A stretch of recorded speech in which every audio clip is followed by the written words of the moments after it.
आज बात करेंगे बेटा की सॉइल की, है ना। सॉइल क्या होता है, जानते हैं सॉइल क्या होता है?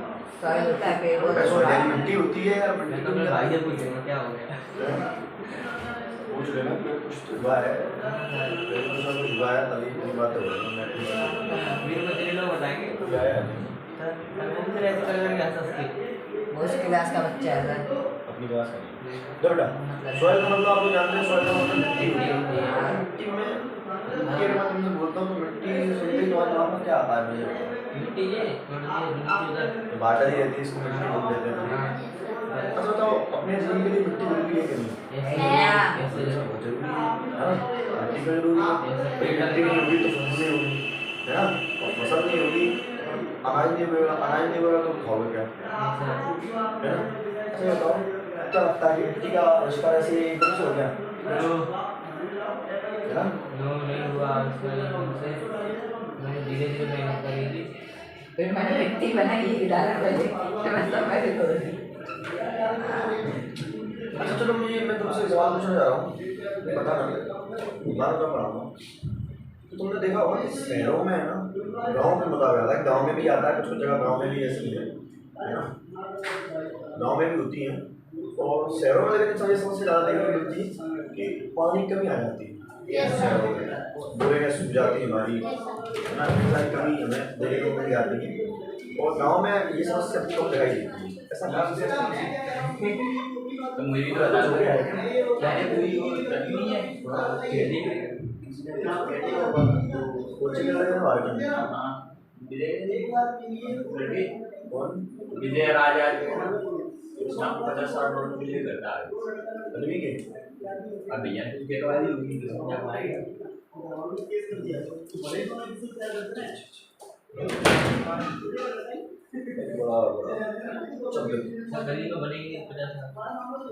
सुनो, तो मैंने आपको क्या बताया कि जो सॉइल जो होती है बोरिंग सूख जाती है, बोरिंग सूख जाती है शहरों में, और गांव में ऐसा कम होता है। हालांकि गांव में भी होता है कि जो नीचे के एरिया है ना, तो साउथ में वहाँ पर पानी कमी ज़्यादा हो जाती है, वहाँ पर जल्दी सूख जाते हैं। वहाँ पर राजस्थान वगैरह एरिया हुआ, यहाँ बरसात ही नहीं होती, कोई अलग रीजन है, लेकिन यहाँ बरसात भी ठीक ठाक होती है, वहाँ भी सूख जाते हैं। ऐसा मिट्टी मैं इसका रीजन बताता हूँ। जैसे अपने यहाँ शहरों में तुम देखोगे अधिकतर जगह क्या है, बिल्कुल रास्ता कर देते हैं। पार्कों में जाओगे तो फ्लैट कर दिए जाएंगे, सड़कें प्लास्टर है, मकान के बाहर जो चीज एरिया बना वो भी रास्ता कर दिया। अच्छा तो अगर मिट्टी पानी को सोख ही नहीं पाएगी तो तुमको देगी कहाँ से? खेतों में नमी क्यों बनी रहती है? क्योंकि मिट्टी पानी को सोख लेती है, सोख लेती नहीं सोख लेती। अपन ने हर जगह उसको प्लास्टर कर दिया, हर जगह उसको फर्क बना दिया ना। अब वहाँ से पानी का सूख पाएगी नीचे जमीन को पानी नहीं मिलेगा, तो फिर क्या होता है भाई, बोरिंग को पानी मिल पाएगा क्या? नहीं मिल पाएगा भाई। सॉइल जो है सबसे इम्पोर्टेंट फैक्टर है पेड़ों की ग्रोथ के लिए, तो जरूरी है ही भाई। पेड़ों की ग्रोथ कैसे होगी? सॉइल में ही तो होगी। मैं यहाँ कोई पेड़ लगा दूँ तो लग जाएगा? नहीं लगेगा, है ना। और पानी सूखने के लिए भी जरूरी है। अब तुम देखो जैसे ग्वालियर है, ग्वालियर में बहुत जगह बोरिंग सूख जाती है, दोपहर जब गर्मियाँ आती है तो बहुत जगह पानी सूख जाता है। अब पानी सूख इसलिए जाता है क्योंकि तो क्या बरसात का टाइम में कहीं ना कहीं से पानी उसमें आ जाता है बोरिंगों में। अब दोपहर का जब गर्मी में टाइम आता है तो वाटर लेवल कम हो जाता है, और वाटर उसके अंदर पहले से ही कम पहुंचा क्योंकि अपन ने जगह जगह क्या कर दिया है रास्ता, वो पानी बह के नल्ले में चलाया, नल्ले से बाहर निकल जाता है, शहर से निकलता है निकलता। अपने बारे में कितना बड़ा नल्ला है ये पता तुमको? पहले में ये सोन नदी का नदी बोलते थे, इसको पहले सोन नदी बोलते थे, सोन नदी, इसका नाम था सोन नदी। अब इसको सोन नल्ला बोलते हैं, है ना। अब नल्ला हो गया है ये, समझ आ रहा है? तो देखो कितना बड़ा बहुत। अगर मैं आपको अर्थ बताऊँ, आपकी अर्थ, ये आपकी अर्थ है, क्या है इस अर्थ में? पता है 13%, इस अर्थ में 13% आपकी सॉइल पाई जाती है। 30% एरिया में आपको क्या पाई जाती है? मिट्टी, है ना। यहाँ पर पहला पॉइंट लेंगे soil cover. Soil cover 30% of total TOTAL total 30% of total area और ठीक है बेटा, इस पॉइंट को आप लोग लिखे सुन रहे हैं अभी लिखते हैं। हाँ, लिखते जाओ साथ साथ। मैं एक पॉइंट अभी लिखवाऊंगा, तभी जब समझा दूंगा उसको, ठीक है। अच्छा नहीं बढ़िया समझ में आएगा, मजा बात देंगे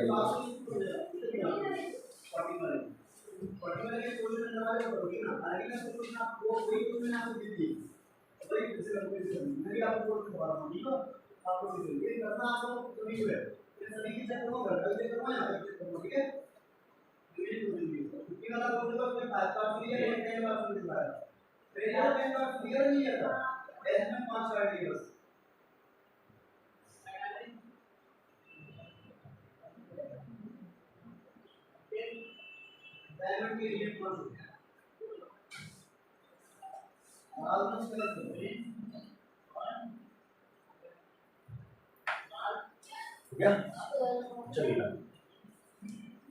तो बात करते हैं कि सॉइल बनती कैसे है। आप सभी जानते हैं, बता सकते हैं सॉइल कैसे बनती है, मिट्टी कैसे बनती है? भट्टा से कैसे बनती है? तो भट्टा से रेत बनती है, फिर मिट्टी बनती है, बाहर ही रहती जाएगी। नहीं पता, मैं समझाता हूँ। जैसे बहुत बड़ी जो चट्टानें होती हैं वो टूटती हैं, है ना, उनकी टूटने से क्या बनती है आपकी मिट्टी बनती है। जैसे एक पत्थर जो बड़ा सा, उसको तोड़ता जाऊँ तो एक समय वो आएगा जो चूरमा सा बन जाएगा उनका, है ना। उससे पहले अगर मैं गया तो मिट्टी के रूप में लेता कि नहीं लेता, तो बनती। अब ये बनती कैसे तोड़ते हैं अपन लोग, तोड़ते हैं क्या इसको? जैसे प्रकृति के हिसाब से हवा चली, पहाड़ी गिर गई, है ना, पहाड़ गिर गए, जमीन पे नीचे गिरा, टूट गया, है ना, पानी से, बरसात से पानी काट देता है पत्थरों को, देखा है आप लोगों ने। जब नदियां कहीं से बहती हैं तो नदियां का रास्ता खल बना लेती हैं। जैसे कोई पत्थर है, उस पत्थर से हाँ, अगर पत्थर है, उस पत्थर से लगातार पानी निकलता रहे कई सौ सालों तक, तो देखना तो उस पत्थर पर लाइन बन जाती है, पानी भी रास्ता काट देता है, अपना पानी पत्थरों को काट देता है। आपने देखा होगा जो गंगा नदी है, यमुना नदी, ये पहाड़ों से आती है ना, यमुनोत्री गंगोत्री से। तो ये हिमालय से आती, तो हिमालय से जब ये आती है तो बहुत ऊंचाई से प्रेशर बहुत ज्यादा आता है, मतलब बहुत तेज बहती है, ऊंचाई होती है ना, पानी को जितनी ऊंचाई से भेजो उतनी ऊंचाई से वो आता है नीचे। अब जब वो आता है तो उसका प्रेशर बहुत है, तो अपने साथ बड़े बड़े पत्थर लेके आ जाती है। अब पत्थर जब पानी के साथ आते हैं तो टकराते रहते हैं, जगह टकराते हैं तो टूटते रहते हैं, और टूटते नीचे जब आते हैं तब नदियों का पानी प्रेशर कम हो जाता है, क्योंकि नदियाँ समतल में बहने लगती हैं। जब समतल में बहने लगती हैं तो पत्थरों को छोड़ देती है, क्योंकि इतना प्रेशर उनके पास नहीं रहता है पत्थरों को बहा सके। फिर वो समझ में आ रहा है कि नहीं आ रहा? तो इस तरीके से कई सारी चीजें होती हैं, है ना। अब इन सभी से क्या बनता है, आपकी सॉइल बनती है। क्या बनती है? सॉइल। अच्छा, सॉइल बनने की जो प्रोसेस है उसको वेदरिंग बोलते हैं। क्या बोलते हैं? वेदरिंग। तो आप इसमें पहले हेडिंग डालेंगे वेदरिंग, अपनी कॉपी में हेडिंग डालेंगे वेदरिंग, और इसमें लिखना स्टार्ट करेंगे।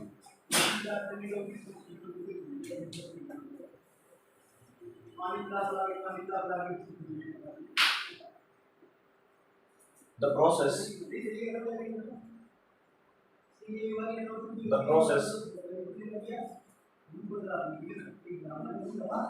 by which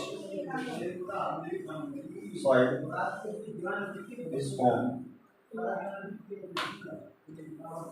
is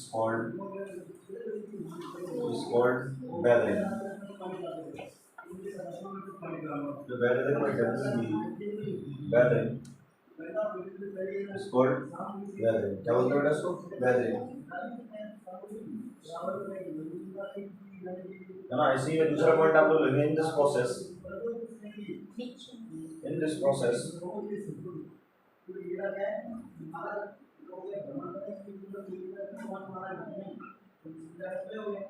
rocks are break down by the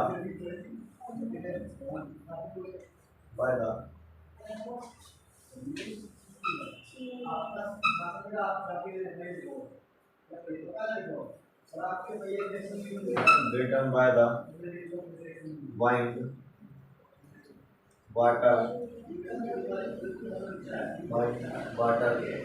and sun.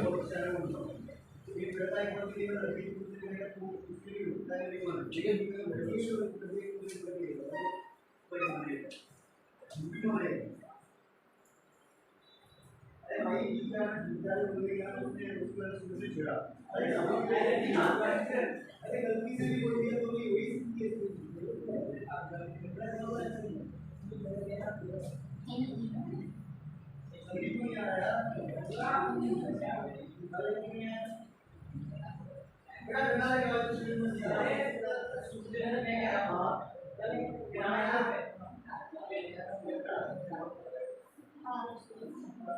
हो गया।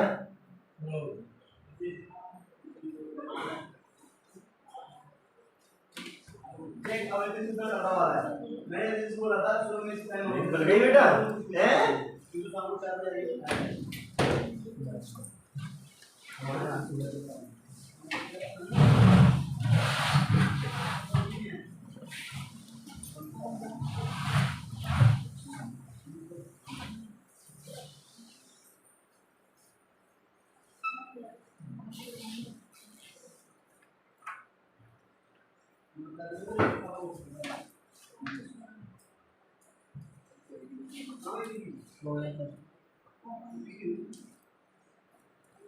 हो गया।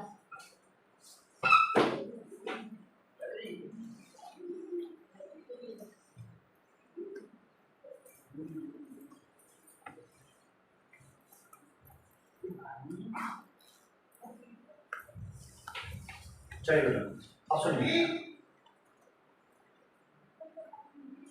सुनिए, जैसे मैंने आपको कुछ बताया था, लिखा हुआ है कि the process by which soil is form is called weathering, यानी एक ऐसी प्रोसेस जिसके द्वारा सॉइल फॉर्म होती है उसे क्या बोलते हैं बेटा? वेदरिंग बोलते हैं। क्या बोलते हैं? वेदरिंग। अब बोलता है in this process rocks break down by the mind water and sun. इस प्रोसेस में जो रॉक टूटती है वो कैसे टूटती है? हवा की मदद से, वाटर की मदद से, इन सब की मदद से। क्या आपको पता है जो रॉक्स हैं वो दिन में सिकुड़ती हैं और रात में सिकुड़ती हैं और दिन में फैलती हैं? नहीं मालूम? दिन में टेम्परेचर कम हो जाता है कि टेम्परेचर कम होता है, मतलब चीज़ें गर्मी ठंड बढ़ती है। टेम्परेचर कम होगा तो ठंडक बढ़ती है कि गर्मी बढ़ती है? दिन में कम होता है, टेम्परेचर दिन में कम होता है, रात में बढ़ जाता है। आया था क्या? उल्टा पैदा हुआ था क्या? गर्मी में कितनी गर्मी लगती है तो टेम्परेचर बढ़ जाता है ना गर्मी में। गधे गर्मी में टेम्परेचर 48-47 पहुंच जाता है, ठंडों में वही टेम्परेचर 27-28 पे आ जाता है। तो टेम्परेचर कम होने पर ठंडक बढ़ती है। जैसे पानी तुम्हारा होता है तो 0 डिग्री पे जम जाता है कि नहीं जमता है? टेम्परेचर कम है और टेम्परेचर बढ़ाते जाओ बढ़ाते जाओ बढ़ाते 100 डिग्री पे बदल जाएगा नहीं बदलेगा? तो बेटा टेम्परेचर बढ़ा रहा हूँ तो इसका मतलब क्या? गर्मी बढ़ रही है ना। देखो उसमें लिखा गया है rock expand during the day and contact during the night, यानी जो रॉक्स हैं आपकी दिन के समय में क्या करती है बेटा? फैलती हैं, गर्माहट बढ़ जाती है, और रात के समय क्या करती है? कॉन्ट्रैक्ट करती है। कॉन्ट्रैक्ट मतलब होता है सिकुड़ती है। ठीक है, और लिखा है आगे the process of alternate expansion and contraction cause the breakdown of rocks, और यही एक्सपेंशन और कॉन्ट्रैक्शन इसे तोड़ने का काम करता है ना। जब इसके अंदर एक्सपेंशन होता है, कॉन्ट्रैक्शन होता है, इससे क्या होता है? ये रॉक टूटने का काम करती है। अब देखो कैसे? ड्यूरिंग द रेन, अब रेन भी समझना है। जब बरसात के मौसम में रॉक टूटती है, अलग अलग रीजन बता रहा हूँ कि बरसात के मौसम में क्या होता है? Rain water enter the cracks cavity of the rocks. बरसात के मौसम में कैसा? पानी बहुत हो गया है ना। मान लो कि एक जगह की रॉक्स गड़ी हुई है, ठीक है, और उस रॉक्स के में कुछ दरारें होंगी है ना, उन दरारों में पानी घुसता जाएगा। अब पानी घुसा तो पानी ने अपना रास्ता ढूंढ लिया। जब पानी अपना रास्ता ढूंढ लेगा तो पानी उस रॉक्स को काटना स्टार्ट कर देगा। क्या कर देगा? काटना स्टार्ट कर देगा। इससे क्या होगा? वहां पर एक रास्ता बन जाएगा और रॉक्स क्या करेगा? रॉक वहां पे टूटने लगेगी। समझ में आया कि नहीं आया? देखो पानी अपना रास्ता खुद बना, जैसे नदियां है ना, कि नदियों के लिए किसी ने रास्ता बनाया था? नदियों ने अपना रास्ता खुद बनाया है ना, चट्टानों को काट कर है ना, मिट्टी उगाड़ लिया। आप देखेंगे जो चंबल नदी है ना, आप पूछा ऐसा सवाल हमारे पूछा जाता है हमारे एग्जामों में कि वो नदी बताइए जो सबसे ज्यादा मृदा पर्दन करती है, मृदा पर्दन सोइल एरोजन करती है। मृदा मतलब होता है मिट्टी, मृदा मतलब होता है मिट्टी का पर्दन मतलब होता है काटना। तो मिट्टी को काटने का सबसे ज्यादा जो काम करती है वो कौन सी नदी करती है? हमारे क्वेश्चन आता है तो वो है चंबल नदी। आप देखेंगे चंबल नदी सबसे ज्यादा जमीन को काटती है। क्यों? क्योंकि उस साइड आपके भूमि बहुत ज्यादा है, जमीन ज्यादा पड़ती है। समझ में आया कि नहीं? और मिट्टी वाली जमीन है तो जब भी नदी का प्रेशर पड़ता है तो नदी का एक्सपेंशन होता है ना, और वो क्या करती है? जमीन को काटना स्टार्ट कर देती है। हाँ मगर चंबल पहले डाकुओं का गढ़ रहा करता था, पता है आपको? चंबल जो है डाकू गढ़ रहा है पहले, वहाँ पर बहुत डाकू रहे थे। डराना चाह रहा है। क्या है? During winter water freeze